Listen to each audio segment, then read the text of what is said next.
Бяцхан ном хурдан морины адал явдал.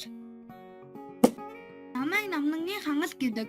Миний нэр морины зүс зан авирыг хийсэн утгыг агуулсан юм.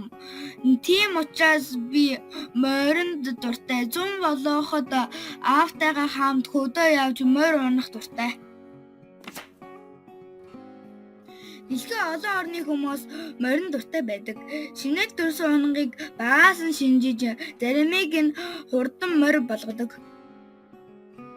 Морины уралдаан бол Монгол улсын үндэсний уламжлалт спортын тэмцээн юм.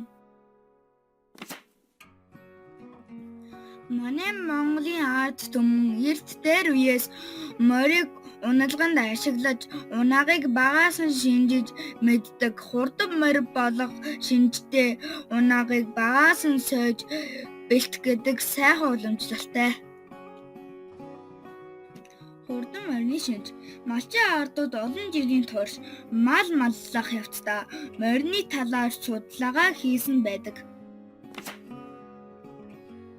Хурдан морины шинжийг нэрлэе. Толгойн шинж, туурайн шинж, сүүлний шинж, дууны шинж, мөрний шинж, усны шинж, эдшний шинж, шүдний шинж, шүрмсний шинж, бүх биеийн шинж.